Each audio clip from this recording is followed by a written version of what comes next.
40 minit. Bismillahirrahmanirrahim. Assalamualaikum warahmatullahi wabarakatuh. Salam sejahtera, salam keluarga Malaysia. Terima kasih Datuk Yang di-Pertua. Terlebih dulu saya ingin mengambil kesempatan ini untuk mengucapkan terima kasih kepada 22 orang ahli yang berhormat yang telah mengambil bahagian dalam sesi pembahasan ke atas yang menyentuh isu-isu di bawah bidang kuasa Kementerian Kerja Raya sepanjang minggu pembahasan yang lalu. Terima kasih atas keprihatinan ahli-ahli yang berhormat mengenai isu-isu yang telah dibangkitkan itu.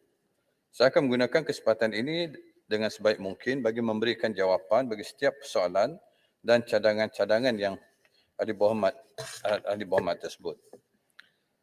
Sebelum saya pergi jauh, ingin saya memaklumkan bahawa Kementerian Kerja Raya di bawah Belanja Mengurus B27 akan menerima peruntukan sebanyak 823.5 juta ringgit untuk tahun 2022, iaitu penurunan sebanyak 34.7% berbanding 1.26 bilion yang telah diterima untuk tahun 2021. Ini disebabkan oleh pengelasan semula beberapa peruntukan penyelenggaraan di bawah program khusus kepada peruntukan belanja pembangunan. Peruntukan belanja pembangunan P27 pula bagi tahun 2022 adalah sebanyak 6.483 bilion ringgit. Pertambahan sebanyak 395 juta ringgit daripada jumlah 6.088 bilion ringgit yang telah diterima pada tahun 2021.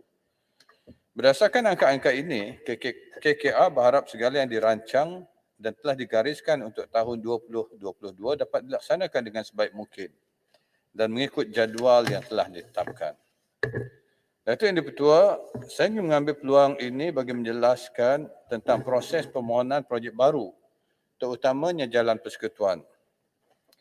Untuk maklumat semua ahli berhormat, bidang kuasa Kementerian Kerja Raya adalah berkaitan dengan Jalan Persekutuan sahaja. Prosedur bagi permohonan projek membina jalan baharu atau menaik taraf Jalan Persekutuan sedia ada adalah melalui kerajaan negeri berdasarkan senarai keutamaan negeri yang dikemukakan kepada kementerian ini melalui penyelarasan antara bahagian ataupun unit perancangan ekonomi negeri dan Jabatan Kerja Raya. Senarai cadangan projek ini akan melalui proses tapisan di kementerian di mana ia dinilai dan diteliti berdasarkan kriteria penilaian terutamanya perancangan dalaman kementerian seperti digariskan dalam Pelan Pembangunan Jalan Raya ataupun Highway Network Development Plan dengan izin, HNDP singkatannya. Bagi cadangan projek yang tiada dalam HNDP, masih boleh dimohon untuk diangkat bagi pertimbangan agensi pusat sekiranya projek berkenaan menjadi keutamaan kerajaan negeri dan disertakan dengan justifikasi permohonan projek yang kukuh. Ini selaras dengan apa yang telah diterangkan oleh Menteri Ekonomi tengah hari tadi. Sehubungan dengan itu, saya menyeru semua ahli berhormat supaya membawa cadangan projek yang ingin dimohon kepada pihak kerajaan negeri terlebih dahulu supaya projek berkenaan dapat dipertimbangkan dalam senarai keutamaan negeri yang dikemukakan kepada kementerian ini. Seperti mana yang disebutkan sebelum ini, bidang kuasa kementerian adalah berkaitan Jalan Persekutuan sahaja. Oleh demikian, permohonan untuk menaik taraf jalan yang bukan jalan persekutuan seperti jalan negeri, jalan majlis atau jalan kampung adalah di bawah pihak berkuasa yang berkenaan. Kementerian ini akan hanya mempertimbangkan cadangan menaik taraf jalan tersebut sekiranya diwatakan kepada jalan persekutuan terlebih dahulu. Petunjuk asas bagi mengenal pasti status jalan adalah merujuk pada nama jalan tersebut.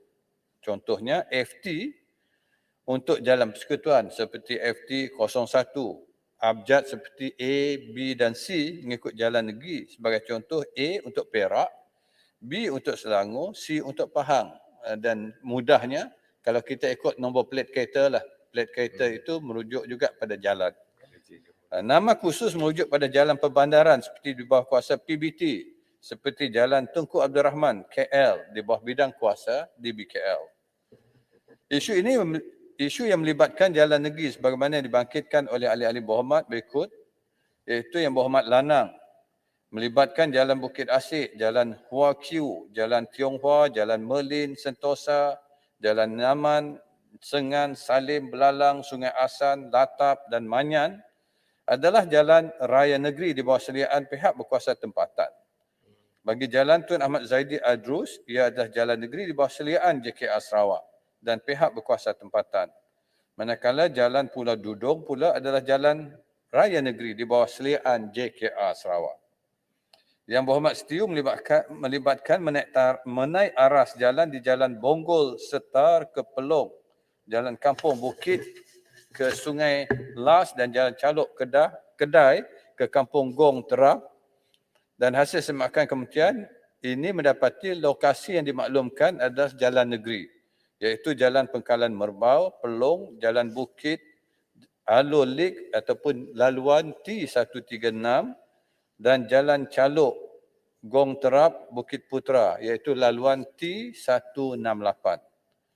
Yang Berhormat Padang Serai melibatkan jalan yang rosak di lokasi jalan negeri di dalam laluan K812 untuk Jalan Paya Besar, Taman Kuchai dan Jalan Aliran ataupun Air Merah, Paya Besar ke Butterworth Kulim Expressway ataupun BKE.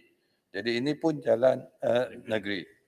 Yang Berhormat Mas Gading melibatkan jalan menuju ke Bandar Bau. Didapati jalan-jalan rosak yang dibangkitkan oleh Berhormat Mas Gading adalah juga di jalan negeri.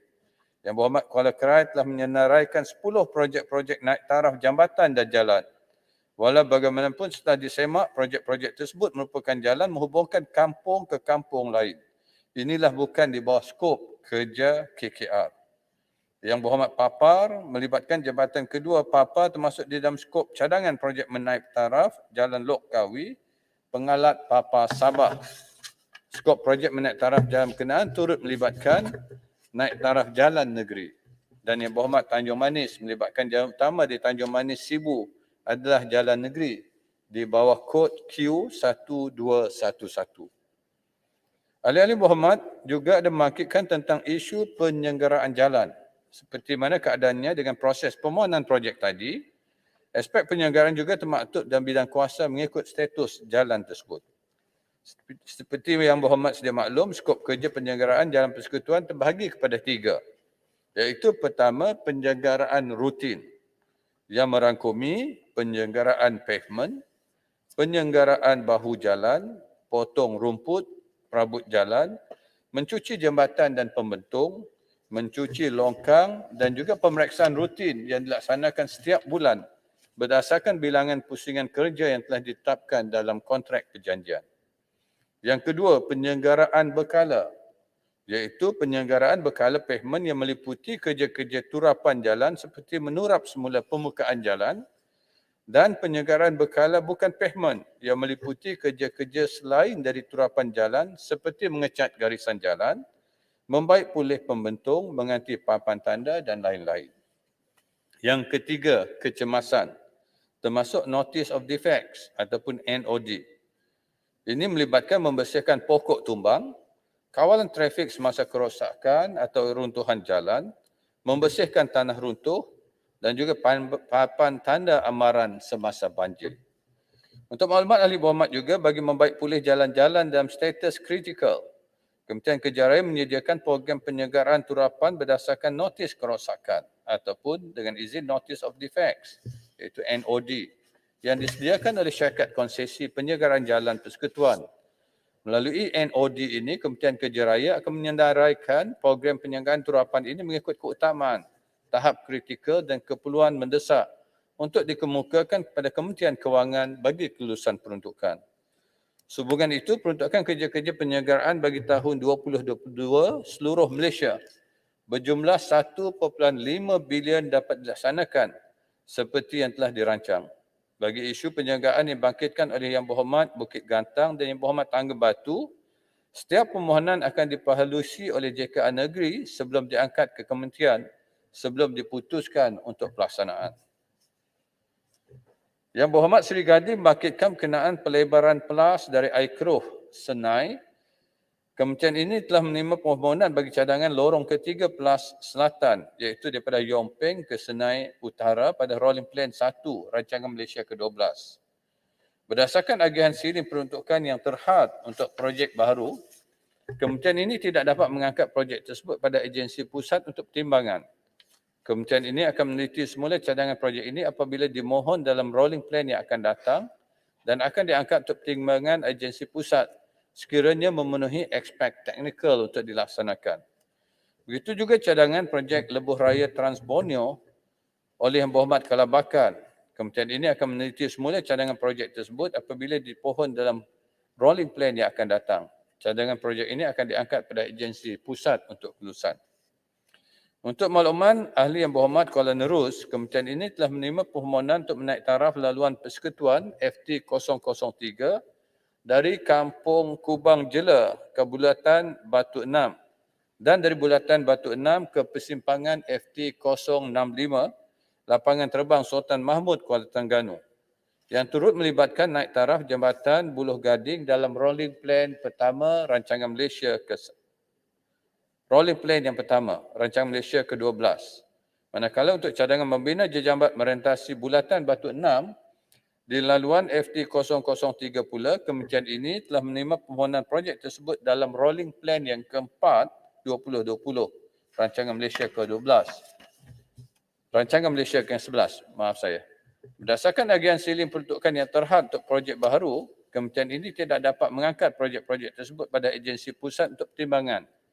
Kementerian ini akan meneliti semula cadangan projek-projek ini apabila dimohon dalam rolling plan yang akan datang dan akan diangkat untuk pertimbangan agensi pusat sekiranya memenuhi aspek teknikal untuk dilaksanakan.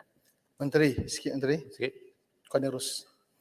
Oleh kerana permintaan ini sudah agak lama, dah masuk RMK 11 lagi dan sekarang RMK 12, saya harap agar diberikan sedikit pertimbangan oleh pihak kementerian. Terima kasih. Terima kasih Kuala Nerus. Rian, sedikit Menteri, sedikit lagi Parang Serai.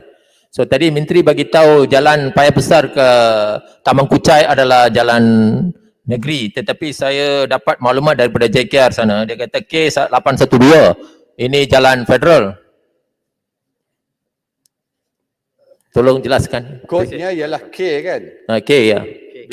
K812. Bila kodnya K, itu maknanya jalan negeri. Kalau jalan persekutuan, kodnya ialah FT. FT. Ya. Okay, terima Jadi kasih. plan kereta Kedah pun K kan? Ya. Sama nombor jalan. K juga adalah jalan negeri. Okey. FT adalah jalan persekutuan. Untuk Yang Berhormat Kuala Nerus, insya-Allah kita akan terus memohon kepada agensi pusat dan Yang Berhormat Kuala Nerus pun kena terus membawa melalui kajian negeri supaya dikemukakan lagi kepada EPU supaya ianya dapat dimasukkan sebagai keutamaan untuk projek-projek yang akan datang. Terima kasih. Teruskan Menteri. Permohonan Yang Berhormat Labuan untuk diadakan lampu isyarat trafik di Simpang Lajau, Simpang Kina Benua dan juga Simpang Mutiara. Bagi Simpang 3, Jalan Kina Benua ke Jalan Ranca-Ranca yang dikenali oleh penduduk Labuan sebagai Simpang Kina Benua, JKR Wilayah Persekutuan Labuan telah menaik taraf fasiliti keselamatan jalan meliputi pemasangan lampu jalan dan garisan jalan pada tahun 2019 dengan peruntukan sejumlah RM331,090. Bagi Simpang Taman Mutiara, reka bentuk geometrik dan fasiliti redaan trafik di kawasan bulatan tersebut adalah mencukupi dan buat masa ini tiada keperluan untuk membina lampu isyarat. Manakala bagi Simpang 3 Jalan Pohon Batu, Jalan Tanjung Aru yang dikenali simpang di Kampung Lajau, kementerian ini telah menyenaraikan cadangan menaik taraf Simpang 3 di Jalan Pohon Batu, Jalan Tanjung Aru, Wilayah Persekutuan Labuan sebagai senarai keutamaan kementerian di bawah rolling plan yang kedua rancangan Malaysia ke-12. Walau bagaimanapun, berdasarkan peruntukan yang terhad, cadangan projek tersebut tidak dapat dipertimbangkan oleh agensi pusat dalam tempoh berkenaan. Yang Berhormat Hulu Selangor, Yang Berhormat Balik Pulau dan Yang Berhormat Jerantut ada memohon untuk menaik taraf Jalan Persekutuan FT 01 dan FT 1208, Jalan Persekutuan Teluk Kumba dan Jalan Jerantut Padang Piul. Untuk maklumat ahli-ahli berhormat, permohonan ini telah diangkat dalam rolling plan rancangan Malaysia ke-11 dan juga rancangan Malaysia ke-12. Walau bagaimanapun, berdasarkan agian siling peruntukan yang terhad dan keutamaan projek lain, cadangan projek-projek tersebut tidak dapat dipertimbangkan oleh agensi pusat untuk tempoh ini. Jadi insya-Allah kita akan bawa lagi lah. Jangan putus asa, kita usahakan secara berterusan. Boleh Yang Berhormat Hulu Selangor? Minta maaf, kali ini belum ada berita gembira untuk Yang Berhormat. Seterusnya berikut adalah status projek-projek tersenarai yang telah dibangkitkan oleh ahli-ahli Yang Berhormat, iaitu projek Pen Borneo oleh Yang Berhormat Pekan dan Yang Berhormat sepanggar. Untuk makluman Ahli Berhormat, projek lebuh raya Pen Borneo, Sabah dan Sarawak sepanjang 1492 km merupakan inisiatif Kerajaan Persekutuan untuk menambah baik secara berperingkat jaringan infrastruktur jalan raya di Sabah dan Sarawak. Dimulakan pada tahun 2015, keseluruhan fasa 1 projek lebuh raya Pen Borneo Sarawak bernilai 16.117 bilion ringgit meliputi 11 pakej kerja dengan jajaran sepanjang 786 km dari Teluk Melano ke Miri. Satu pakej kerja iaitu pakej Teluk Melano ke Sematan telah siap sepenuhnya pada bulan Januari 2019. Manakala bagi 10 pakej kerja iaitu dari Sematan ke Miri sedang giat dilaksanakan dengan status kemajuan pembinaan sehingga bulan Oktober 2021 adalah sebanyak 73% dan dijangka siap sepenuhnya pada penghujung tahun 2022. Yang Berhormat Menteri daripada Sibuti. Belakang. Sibuti kat belakang. Sebuti.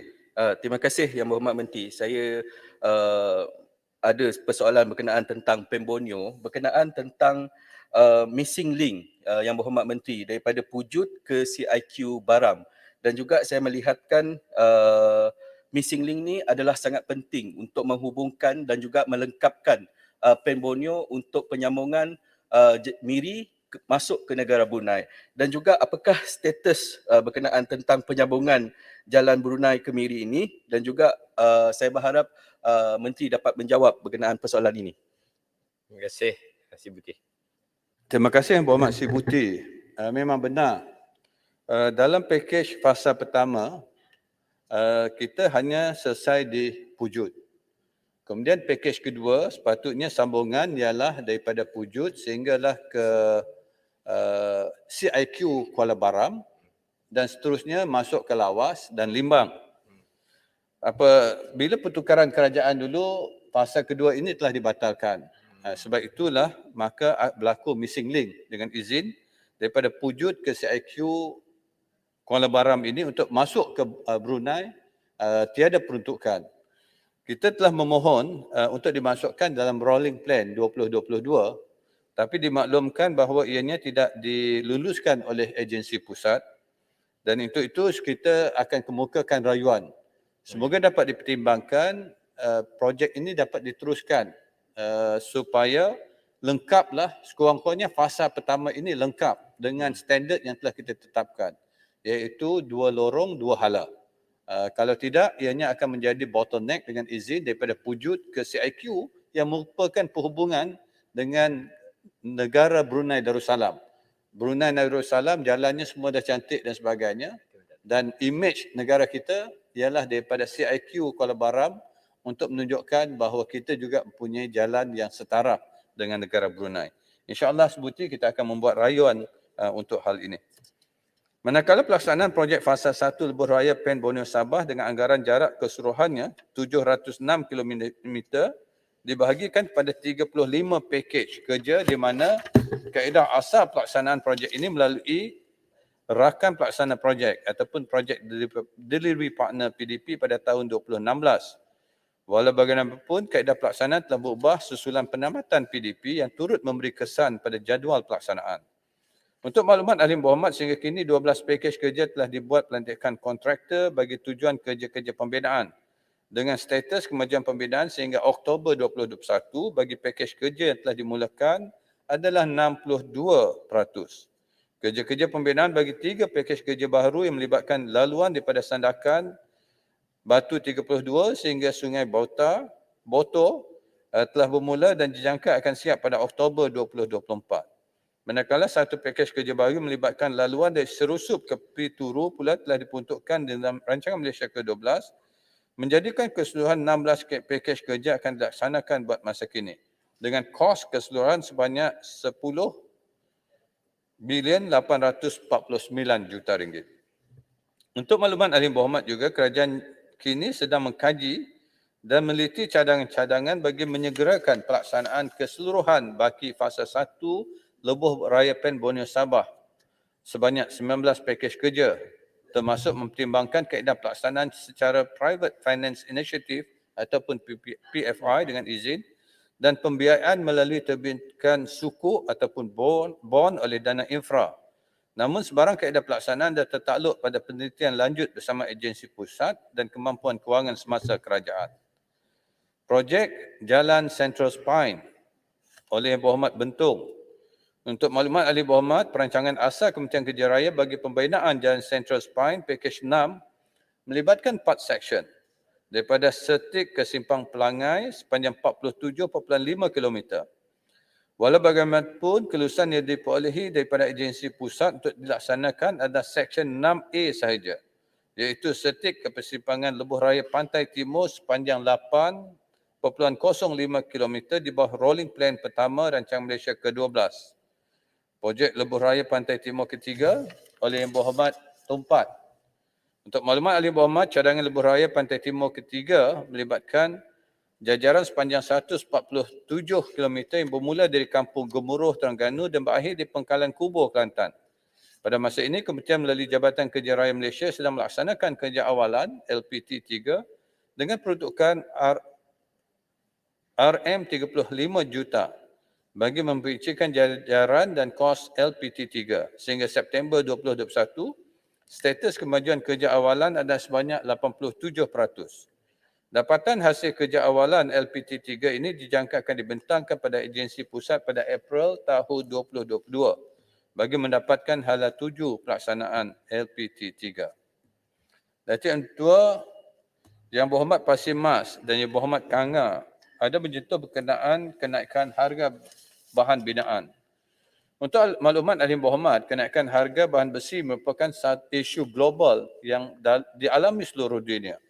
Tambahan lagi dengan pelaksanaan Perintah Kawalan Pergerakan di seluruh negara, pengoperasian kilang, pengeluar bahan binaan dan nilai rantaian bekalan binaan yang terhad, seterusnya menjejaskan kelancaran pelaksanaan projek pembinaan.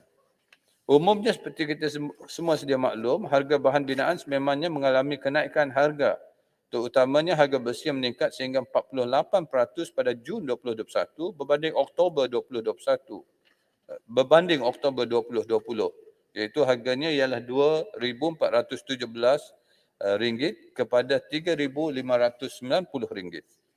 Berdasarkan rekod CIDB Malaysia, harga purata bahan besi seluruh Malaysia pada Oktober 2021 adalah sekitar RM3,200 hingga RM3,300 bagi 1 tan. Melalui risikan dengan penggiat industri, pembelian besi yang didakwa berharga RM4,000 bagi 1 tan adalah bagi pembelian pada bulan Julai 2021. Antara faktor kenaikan harga besi yang dikenal pasti daripada sesi-sesi libat urus yang telah diadakan adalah pertamanya kenaikan harga biji besi di seluruh dunia disebabkan kekurangan bekalan biji besi kerana kebanyakan lombong biji besi tidak dapat beroperasi dengan kapasiti penuh. Kesan dari bencana alam dan juga isu pandemik. Biji besi dan besi skrap merupakan bahan mentah utama untuk pengeluaran produk besi Malaysia. Tidak terkecuali daripada impak kenaikan harga bahan mentah utama ini yang kebanyakannya diimport daripada luar negeri. Yang kedua, kesukaran mendapatkan bahan mentah bagi memproses besi tertulang, iaitu biji besi dan juga sebahagian scrap metal yang mana kedua-duanya diimport daripada luar negara. Yang ketiga, isu logistik yang menyumbang pada kesukaran dan kelewatan penghantaran bahan binaan disebabkan situasi pandemik. Berdasarkan harga RM4,000 setan yang telah dinyatakan oleh Yang Berhormat, kemungkinan pembelian besi pada kadar harga yang tinggi adalah disebabkan faktor berikut. Pertama, terma kredit yang panjang seperti 60 hari atau 120 hari berbanding terma yang bagus iaitu 14 hari. Kedua, pembelian dalam kuantiti yang kecil. Ketiga, harga diperolehi daripada peruncit atau kedai hardware kecil yang telah melalui beberapa peringkat pembekalan. Dan keempat, kos logistik yang berbeza mengikut lokasi bergantung pada jarak dan penyedia perkhidmatan. Pihak Kementerian Kerja Raya melalui agensinya telah mengadakan sesi libat urus dengan pihak industri berhubung dengan isu kenaikan harga bahan binaan. Hasil daripada sesi libat urus ini, cadangan menguatkuasakan semula peruntukan pengiraan klausa perubahan harga ataupun dengan izin variation of price atau singkatannya VOP telah dikemukakan sebagai salah satu langkah mitigasi menangani isu kenaikan harga bahan binaan, khususnya projek pembinaan kerajaan. Pelaksanaan VOP telah pun dilaksanakan pada 15 Julai 2021 dan berkuat kuasa mulai Januari 2021 sehingga 31 Disember 2021.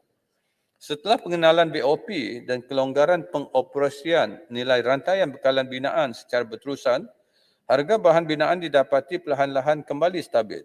Sebagai rekod, harga besi tertulang mula mencatatkan penurunan harga sebanyak 0.4% atau RM15 pada Jun 2021, iaitu harga sekarang RM3,590 setan. 0.3 atau RM1,535 pada Ogos, iaitu kepada RM3,545 setan dan 2.7% RM95 kepada RM3,450 setan pada Oktober 2021. Harga ini semestinya akan berbeza mengikut faktor yang telah saya nyatakan sebentar tadi. Memandangkan semua sektor ekonomi telah dibuka dan rantaian nilai sektor pembinaan telah dibenarkan beroperasi, harga bahan binaan dijangkakan akan kembali stabil. Perubahan harga bahan ini dipengaruhi oleh pelbagai faktor termasuk permintaan dan penawaran ataupun demand and supply dengan izin, harga bahan mentah dan sebagainya. Merujuk pada isu dibangkitkan oleh Berhormat Kanga, Kementerian ini telah menerima peruntukan sebanyak 450 juta di bawah pakej rancangan ekonomi atau singkatannya PRE pada tahun 2020 bagi tujuan penyelenggaraan aset infrastruktur persekutuan yang terdiri daripada bangunan guna sama persekutuan, kuartus, jalan dan cerun persekutuan. Pelaksanaan PRE ini merupakan manifestasi kerajaan yang mengambil berat akan kebajikan dan kesejahteraan rakyat. Dengan adanya pakej rancangan ini sedikit sebanyak dapat membantu memulihkan ekonomi negara dan membantu aliran tunai kontraktor kecil yang terjejas akibat penularan COVID-19. Bagi program penyelenggaraan aset persekutuan, kementerian ini memberi fokus khusus terhadap keperluan penyelenggaraan aset milik persekutuan yang terdiri daripada jalan, bangunan persekutuan, aset kuartus milik persekutuan dan juga cerun di jalan persekutuan.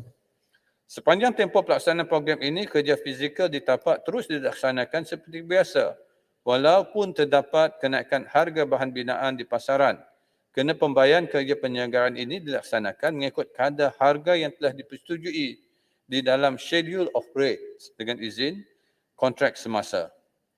Bagi status pelaksanaan kerja di bawah pakej rancangan ini, kemajuan kewangan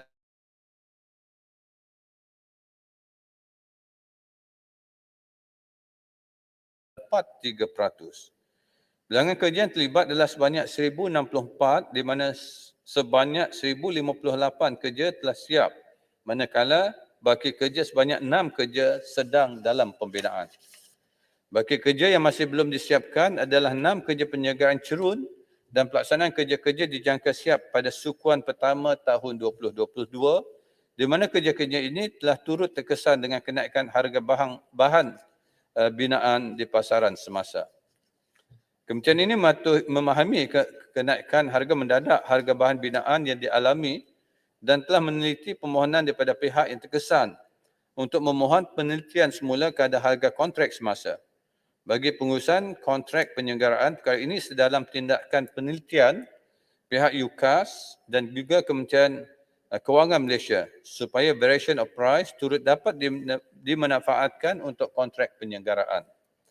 Kerajaan telah memperkenalkan semula VOP bagi membantu meringankan beban kesan akibat peningkatan harga bahan binaan melalui perkeliling perbendaharaan yang berkuat kuasa sehingga 30 Disember 2021. Kementerian Kerja Raya mengambil maklum setiap isu dan permasalahan yang diajukan oleh Berhormat dan sentiasa berusaha serta komited dalam mengambil tindakan terhadap permasalahan yang berlaku. Minta cerahan sikit Yang Berhormat Menteri. Terima kasih Yang Dipertua Yang Berhormat Menteri atas jawapan yang agak menyeluruh. Cuma saya mungkin ada sedikit persoalan. Kita tahu dalam banyak laporan-laporan sebelum ni banyak juga projek-projek yang tidak dapat siap pada waktunya. Jadi mungkin kenaikan harga barang ni juga akan menyumbang kepada kelewatan setengah projek siap. Jadi adakah kementerian merancang untuk tidak mengenakan denda kepada kontraktor-kontraktor yang menghadapi masalah ini apabila berlaku kelewatan siap? Terima kasih. Di JKR Malaysia, kita ada jawatan kuasa yang akan menilai sama ada untuk extension of time dengan izin dan begitu juga berhubung kait dengan ketidakmampuan kontraktor menyiapkan kerja. Apakah yang menyumbang kepada kelewatan dan sebagainya. Jadi kita tidak dapat memberi secara pukal mengatakan disebabkan kenaikan barang dan mereka tidak mampu, maka projek itu akan diberi lanjutan masa dan sebagainya. Apa yang kita lakukan sebab itu kita memperkenalkan variation of price. Mana barang yang tersenarai dalam jadual yang ditentukan, maka ianya boleh menuntut pada kadar harga sebenar mereka membeli pada waktu itu. Jadi ini akan meringankan bebanan kewangan kontraktor. Itu telah kita lakukan. Tapi mana yang tidak senarai, maka kita sedang berbincang dan mempertimbangkan untuk mengangkat kepada MOF dan juga UKAS supaya jadual untuk barangan yang boleh dipertimbangkan untuk variation of price ini diperluaskan. Malahan kita juga sedang berbincang adakah lanjutan tempoh ini akan dilanjutkan sehingga bukan saja Disember tahun ini, juga dipertimbangkan untuk dilanjutkan sehingga Disember 2022. Ini langkah-langkah proaktif yang sedang kita laksanakan, tapi keputusan akan dimuktamadkan dengan perbincangan bersama di antara Kementerian Kerja Raya yang melibatkan juga MOF dan juga melibatkan UKAS di bawah Jabatan Perdana Menteri. Kalau ini dipersetujui nanti, kita akan umumkan secara rasmi kepada semua orang. Terima kasih. Untuk itu, Datuk Dipertua, saya mengucapkan terima kasih kepada semua ahli-ahli berhormat sekali lagi yang telah... Menteri ada sikit. Tak habis saya. Ya, FT 169 Jalan Kulim Mahang, Simpang Sipulai dan juga Simpan Batu Putih. Saya dah minta tapi tak dapat jawapan. Yang kedua FT 136 Padang Serai Murba Belas dekat Sungai Karangan, saya minta 2 traffic light. Ini adalah masalah besar sentiasa kita hadapi. Aksiden banyak. Saya minta tolong ambil perhatian. Saya juga puji Jabatan Kerja Raya di Kulim, memang bagus. Setiap kali saya panggil terus turun dan selesaikan. Ini yang kita mau. Saya puji dia, tolong bagi apa-apa ada pangkat naikkan dia orang. Terima kasih Menteri. Mas Gading. Terima kasih Yang Berhormat. Yang Menteri Mas Gading. Permohonan Yang Berhormat ini agak spesifik. Yang Berhormat kalau dapat 2 cara yang saya dalam pembukaan pergolongan saya tadi saya mencadangkan. Kalau ada projek-projek baru yang ingin dipohon, seeloknya dibawa melalui kerajaan negeri. Bawa pada jurutarikh daerah akan bawa pada kerajaan negeri sama ada JKR negeri ataupun EPU peringkat negeri. Mereka akan kemuka kepada kita supaya keutamaan itu ditentukan di peringkat negeri. Sebab nanti ramai yang bersaing untuk mendapat peruntukan. Setiap daerah, setiap kawasan parlimen, setiap negeri memohon. Jadi nanti EPU akan menyusunkan mengikut keutamaan. Apakah prioriti yang boleh diberikan. Jadi di peringkat kami akan menyokong semua permohonan. Tapi bergantung dengan adakah peruntukan itu diluluskan, barulah dapat kita laksanakan. Jadi saya harap Yang Berhormat kemukakan kepada JKR negeri dan panjangkan salinan pada saya supaya kita dapat membuat semakan. Terima kasih Menteri. Apa yang minta sebab kawasan saya banyak kelang baru dah berlabur sana. So kita tentukan jalan-jalan kita up to date. Itu yang kita minta Menteri. Sebab betul. Saya faham. Saya faham Yang Berhormat. Begitu juga kawasan lain pun banyak kilang. Jadi semua orang akan mohon supaya dinaik taraf jalan, dinaik taraf traffic light. Ya. Sebab itu saya katakan mesti ada permohonan Hasil melalui proses yang saya cadangkan tadi di permulaan. Terima kasih Menteri. Hasil banyak kita bagi pada federal. Federal mesti bagi sikit balik pada kita untuk jalan-jalan supaya rakyat selamat situ. Terima kasih Menteri. Terima kasih Yang Dipertua. Kalau banding Kedah dengan Sarawak banyak lagi sumbangan pada federal. Yang Berhormat. Tak apa, saja apa. Nanti saya ambil rekod lah apa yang permintaan Yang Berhormat dan saya akan kemukakan pada agensi pusat untuk dipertimbangkan dan diharap dan berdoalah banyak-banyak supaya kelulusan peruntukan ini dapat diberikan. Terima kasih Terima Menteri. kasih. Terima kasih. Mas Gading Yang Amat Menteri. Mas Gading. Ada lagi? Sikit. Pandai apa Okey, dia? ini nak tanya tentang bagaimanakah untuk memastikan jalan-jalan atau projek-projek yang di bawah selian ataupun tanggungjawab kerajaan negeri diberikan keutamaan, terutama apabila kerajaan pusat sudah pun memberi kelulusan, peruntukan. Contohnya seperti Jambatan Selampit. Ya, peruntukan sudah diluluskan tapi masih sehingga hari ini projek masih tak dijalankan. Mohon pencerahan pihak Menteri. Yang tu dalam bidang kuasa kerajaan negeri, Yang Berhormat nanti bolehlah melalui adun-adun ataupun boleh menulis terus pada kerajaan negeri. Tapi untuk itu saya akan menyemak untuk membantu Yang Berhormat untuk semak. Jadi saya tak dapat nak respon sesuatu yang bukan dalam bidang kuasa saya. Terima kasih Tan Sri Yang Ketua, tahniah di atas anugerah Tan Sri sebagai ahli Parlimen Petrajaya dan juga sebagai sama batch lah nak merekodkan ucapan tahniah pada Yang Berhormat Tan Sri.